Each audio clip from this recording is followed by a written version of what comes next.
Previously on Alan Wake, Alice has been kidnapped. Alan, please help me. Alice? You'll do exactly what I say if you ever want to see your wife again. I can't tell anyone except my agent Barry. Damn it, Barry, they'll kill her! You're my best friend, and I'm worried that you're not right in the head. The ransom is a manuscript I supposedly wrote that's coming true before my eyes. It happened just the way it was on that page. So dark. I have found only a few scattered pages. I want the entire manuscript. The deadline is in 2 days. I found Mr. Wake's pages.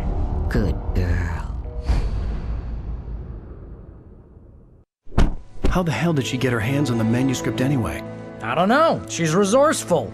I told you were too hard on her. Listen, I found out all sorts of interesting stuff while I was digging around. Yeah. Mr. Wake, it's Sheriff Breaker. We have an FBI agent here, Agent Nightingale. FBI? He's anxious to see you. You'd better come to the station. Okay, I'll be right over, Sheriff. Let's make this quick, huh? Help you folks? Name's Randolph. I'm the manager. We're looking for Rose. Works as a waitress down at the diner. Rose, sure. Nice girl. Who wants to know? I'm Alan Wake. The writer, huh? I heard on the radio you were visiting. Well, I'll show you her trailer. That Rose, she's a nice girl. Always pays her rent on time. As I was saying, Al, I found all sorts of weird stuff from the local newspaper's archives. This place is crazy. Disappearances, mysterious deaths, urban legends come true, and get this, most of this stuff takes place around Cauldron Lake. Well, you ain't wrong, mister. The Indians thought the lake was a doorway to the underworld. I'm the God-fearing type myself. I don't hold with that sort of thing. Yeah, okay. Anyway, there was an island there owned by a guy called Thomas Zane. Now, some of the articles I found about him make him out to be a famous writer, but I ran a bunch of searches, couldn't find a single thing he wrote. Zane was heavily into diving, so much so that the place came to be called Diver's Isle. But the volcano under the lake erupted in 1970, and Zane went down with the island. Yeah, how about that? It was there in the morning, as if it had fallen from the sky. But it would take a tornado to lift something like that. We're damn lucky it didn't crush any of the trailers. Come on, mister. I'll take you to Rose's trailer.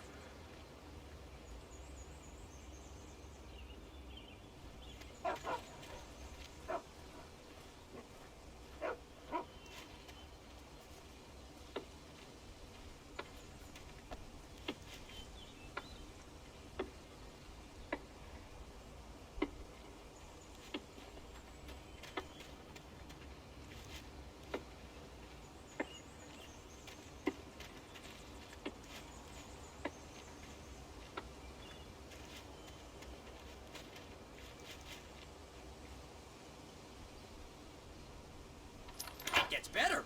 A local girl, Barbara Jagger, drowned in Cauldron Lake just a week earlier. They were lovers. Sure, Jagger's a local spook store. The Scratching Hag. Comes for you in the dark. Childish stuff like that. Anyway, Al, I'm just getting to the best part. All of the articles about this stuff were written by Cynthia Weaver.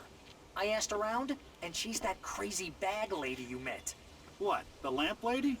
She can be a little loopy, but she's not homeless or anything. Yeah, anyway, she knew both Jagger and Zane before they both died, and she had some kind of a breakdown.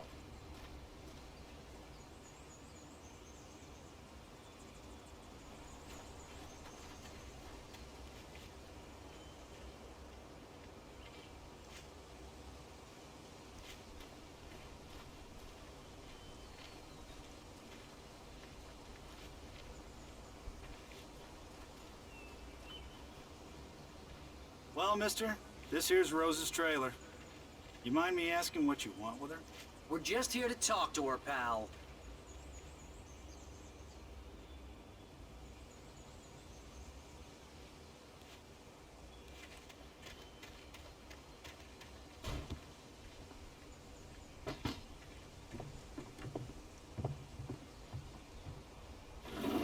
Welcome to...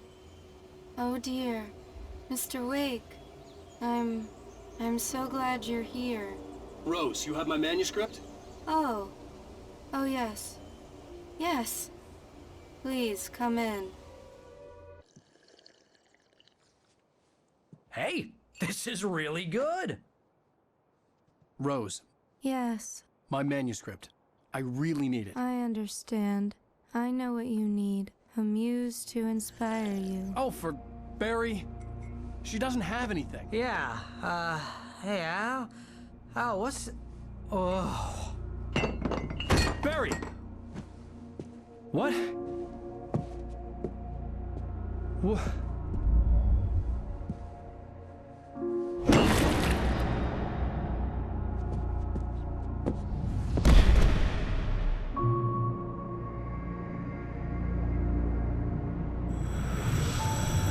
It's coming for you, hiding in my barber's skin. I'm too weak to stop it. You must turn the lights on. I promised I'd come visit you and your lovely wife. You must finish what you started. I insist. You must turn the lights on. Turn the light on. Back to work, boy.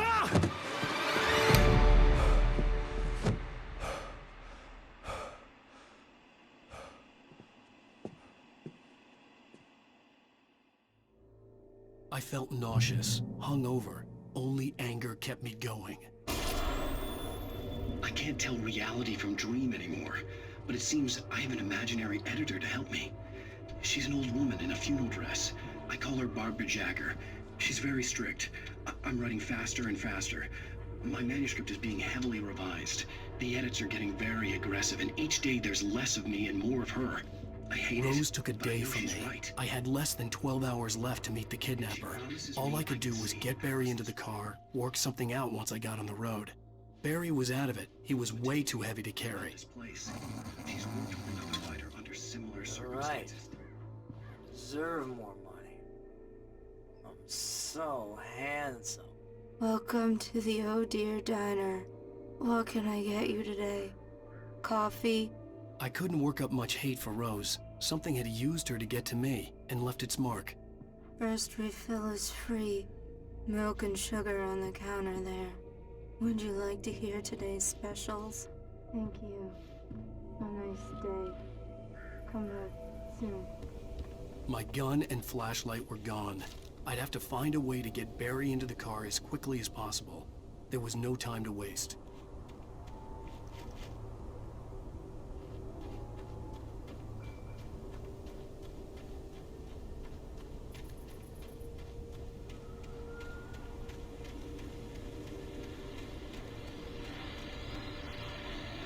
I just stepped outside to catch a breath of fresh air. Let me tell you, the weather's getting heavy. Nights like this make me especially glad I'm here talking to you and not home in bed. Once the weather takes a turn like this, I can't sleep at all. It's all tangled bed sheets of dark thoughts.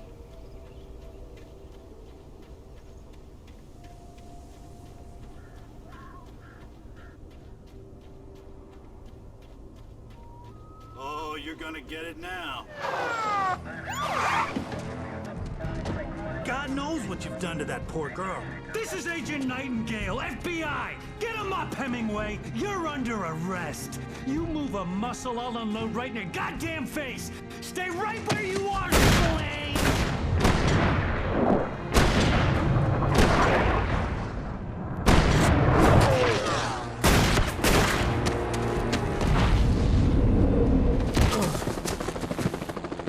What are? I'm standing right here, you goddamn maniac!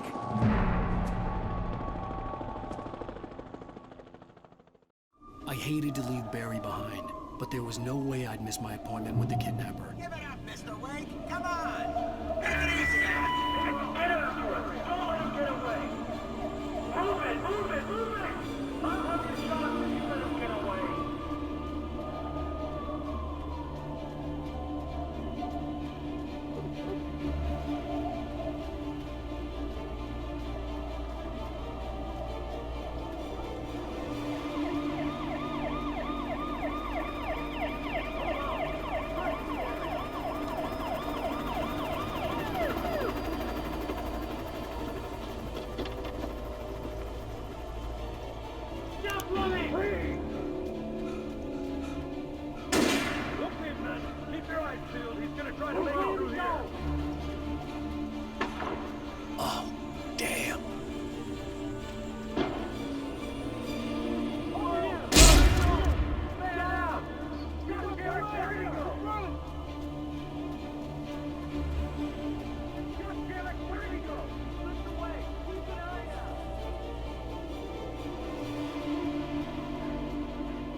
Mr. Randolph liked Rose. That little smile she had. How she was still sweet when life had tried so hard to make her bitter. It wasn't any of his business what she did in her trailer. But those strangers, the writer and his smart-ass sidekick, looked like trouble. And they'd been in there for hours, way past her normal bedtime. He reached for the phone and called the sheriff's station.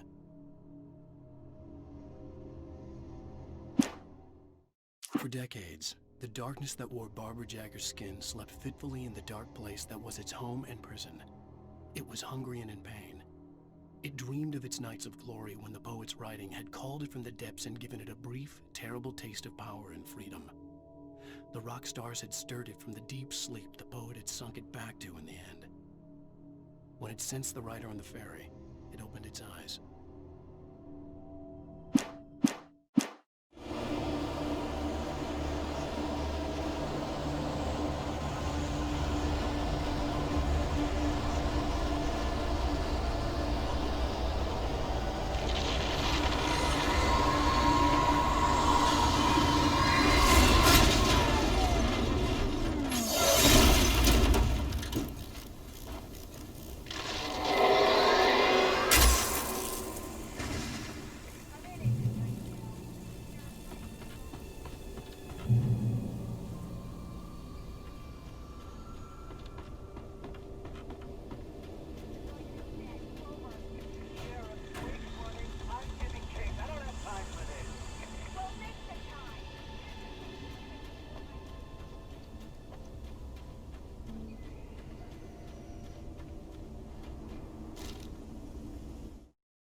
Rose didn't know how the strange old lady got in her trailer, and she looked wrong somehow.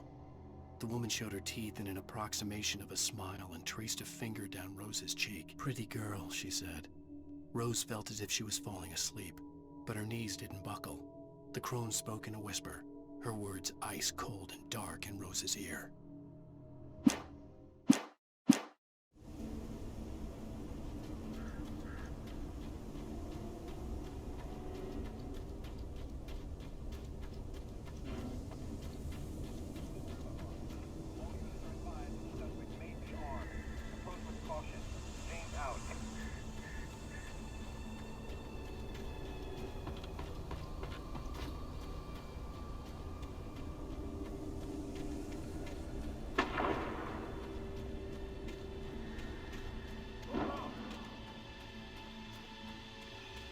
Search the area.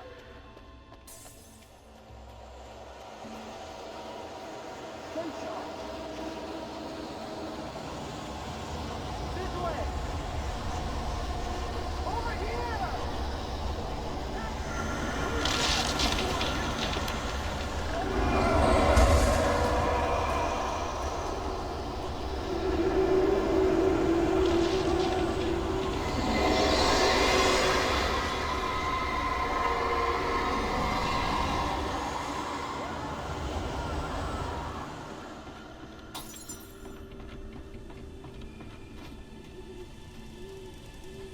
This horror was everywhere I went, circling me. The cops didn't stand a chance.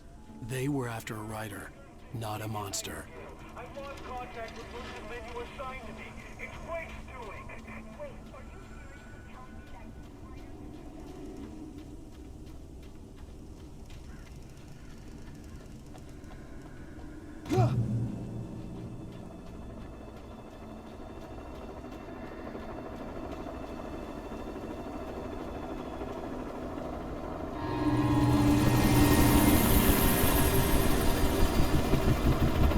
You on the ground.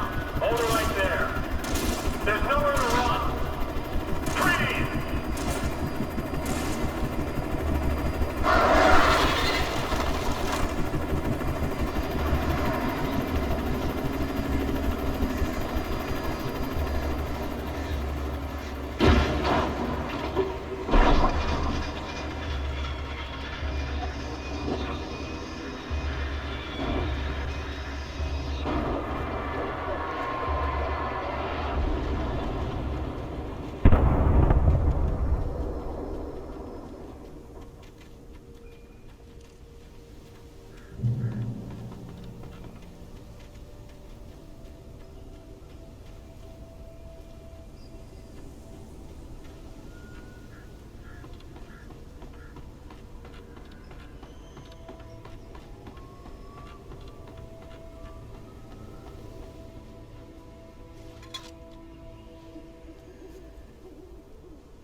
This is James. Mulligan, Thornton, come in. Over. Thornton here. James, we got both Wheeler and Rose in custody.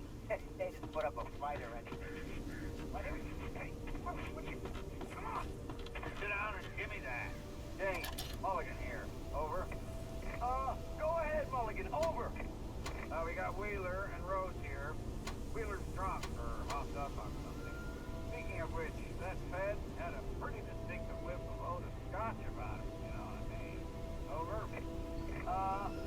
I don't have anything on that, Deputy Mulligan. Over. Well, whatever. Anyway, Rose is just being plain weird here. You better get Doc in and take a look at both. Over. Gotcha. You better get them here quickly. The Fed's gonna want to interview Wheeler. Over. Oh, yeah, I'll bet. I could see the lights of the radio station in the distance.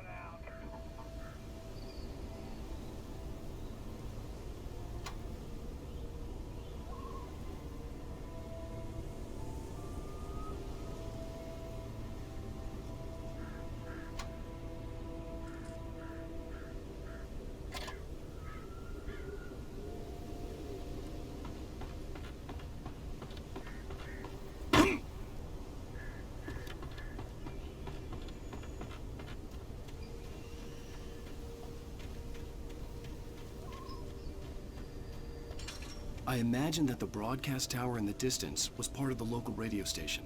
Maine seemed like a decent guy. Perhaps he could give me directions to the coal mine.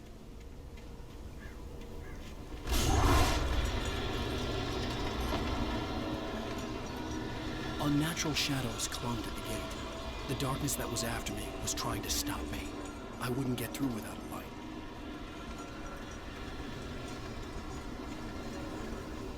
There was no power to the searchlight.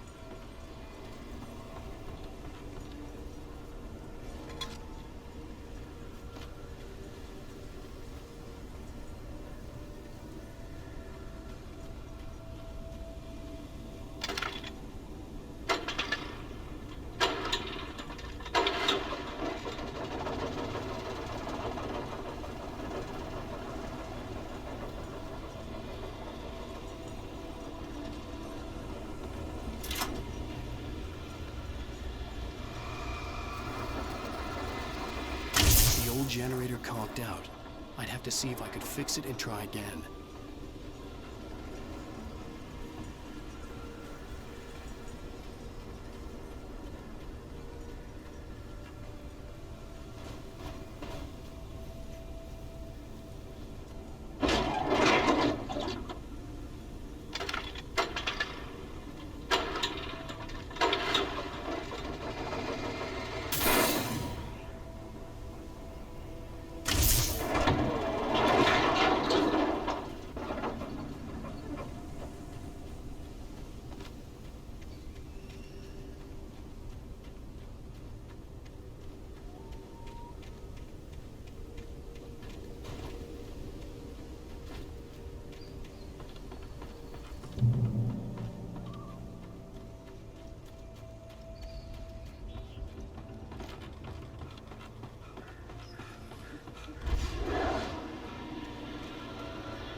It took me a moment to recognize the flashing grenades. They were an ideal weapon for my situation. Team 1, come in. Over. Team 1, this is Sheriff Breaker. Report. Over. Team 2, come in. I need a report. Over.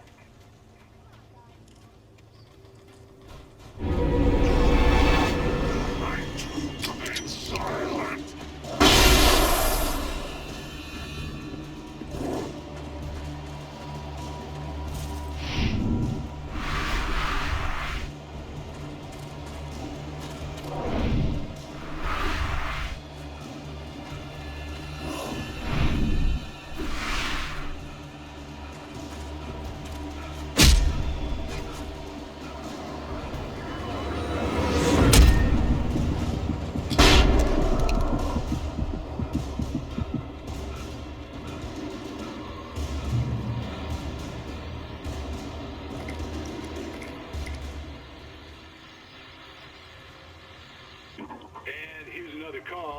You're on KBFFM with Pat Maine. It's Milt Peabody, Pat. What's on your mind, Milt? Well, I live near the trailer park, Pat, and there's a big ruckus going on over there. Well, that's just up the road from me, too. What's going on, do you know? I don't know, but there's a bunch of police cars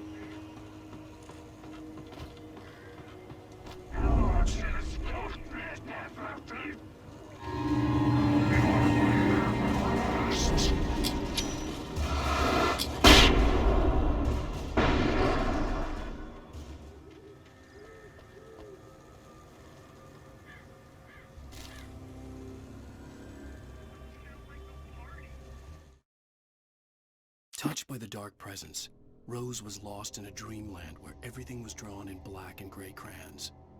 The old lady had promised her that all her wishes would come true. She would be Alan Wake's muse. She was smiling so hard it hurt her face. She crushed a bottle full of sleeping pills into the coffee. Deep down inside, she was screaming in terror.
hoped Maine could lend me a car to get to the coal mine. Oh, hello, Lorna. What do you have for us?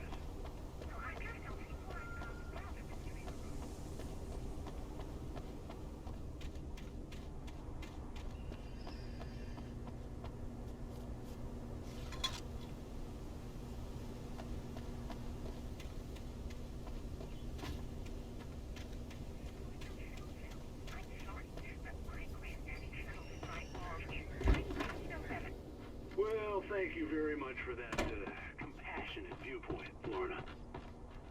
Oh, here's a little surprise. The famous writer Alan Wake just walked in, folks. I'm going to see if I can talk him into an interview. Come on in, Mr. Wake. Oh, I'm so glad you could find the time to do this, Mr. Wake. Nowhere to run now, Dan Brown. You back away from me. Don't hurt. Whoa. Everyone calm down. Put the gun down. We're all friends here, right? Cool your jets, Nightingale. We got him. What the hell's the matter with you? There's a civilian in there.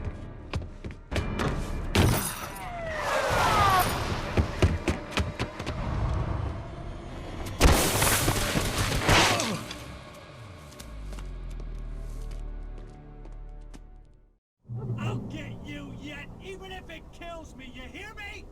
You hear me, H.P. Lovecraft? I had fallen off so many cliffs it was ridiculous. That's what you get for naming a book The Sudden Stop. It was probably good I hadn't had the chance to tell Maine where I was going. I'd have to lose the cops and find my own way to the mine.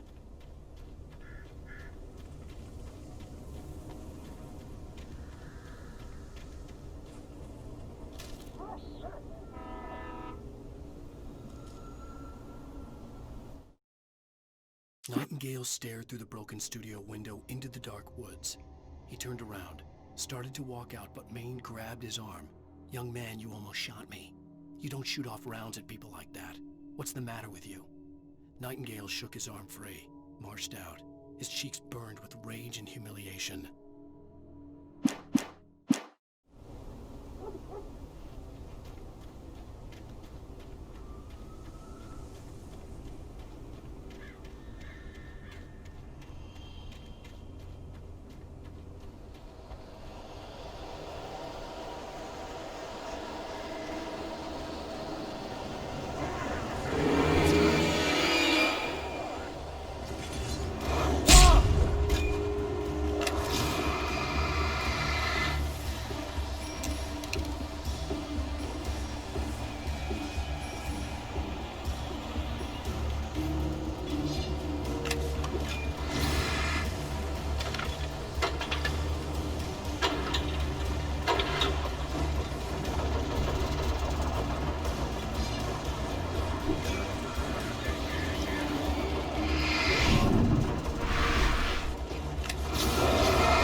There was no sensible reason for the power company work lights to be here.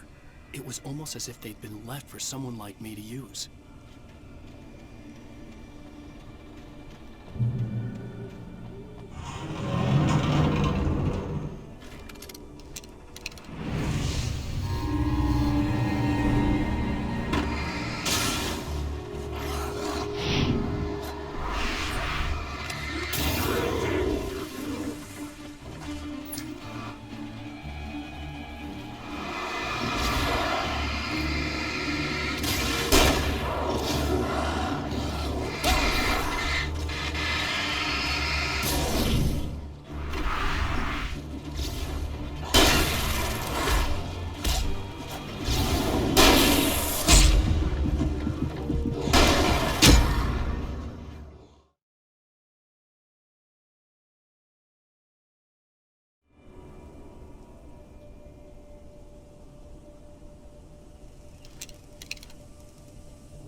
The bulldozer's engine roared to life. Mud and rocks flew as it fought for traction. It crashed through the concrete wall and landed heavily in the yard. If it were an animal, it would have shaken its head after the impact, fixed its eyes on me, and charged. Of course, it had no head, nor eyes. Shadows crawled on its form, twisting it into a monster. Then, it came for me.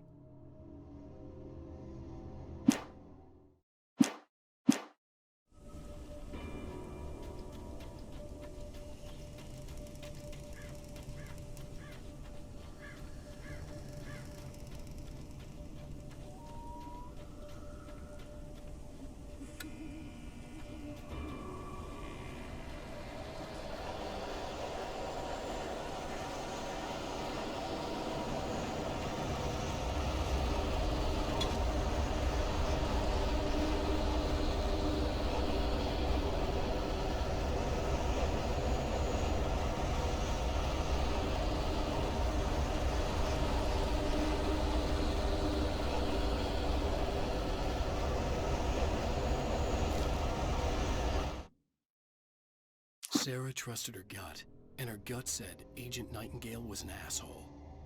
He felt wrong, and it wasn't just the smell of stale booze. It was in the way he flashed his badge, pulled rank, the look in his eyes when he wanted answers. Where was Alan Wake? What was this about an accident? Where was his wife? And most importantly, why did she let Wake go? He wouldn't answer her questions. Federal business was all he'd say.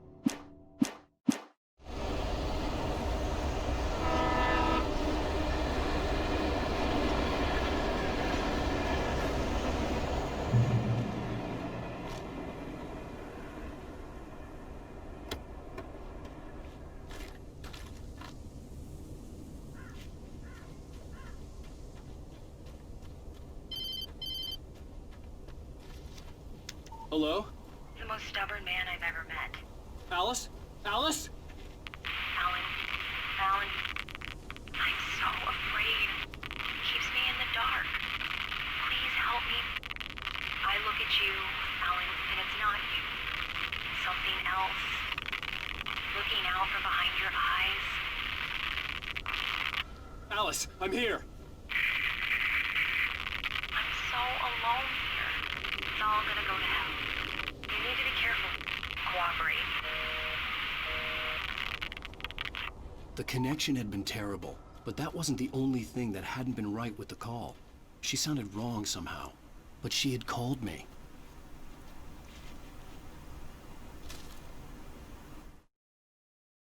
The pipe wrenched itself loose from the bridge's steel framework. Wrapped in darkness, it floated in midair, twitching. For a moment, I didn't understand what I was looking at. The heavy object lurched at me with impossible force. I threw myself out of the way, but just barely. When I turned my flashlight on it, it shook in a dark rage, before it flew at me again.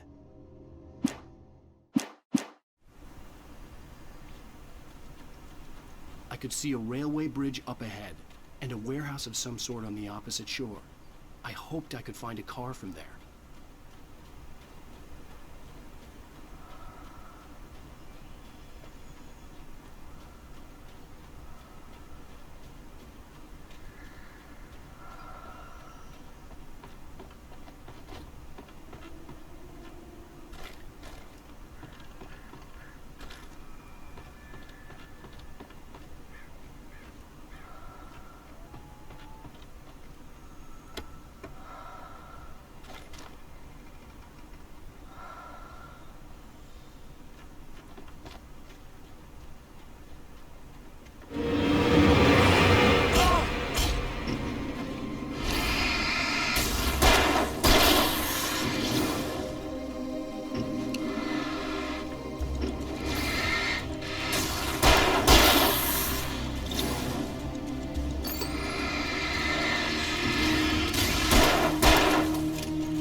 darkness that was pursuing me was growing stronger, and it was taking over everything in its path.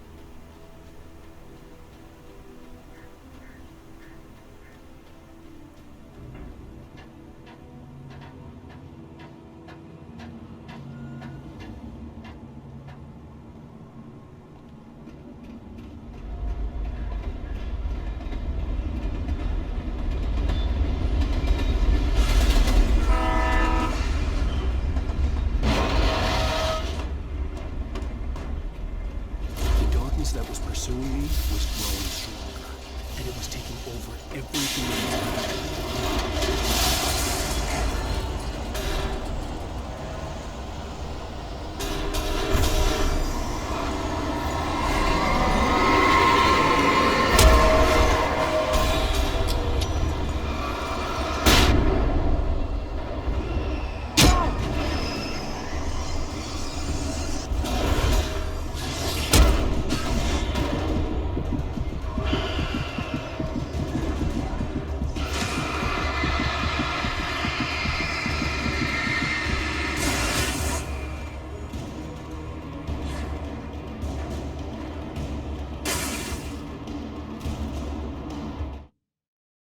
I slammed the door shut right in his smug.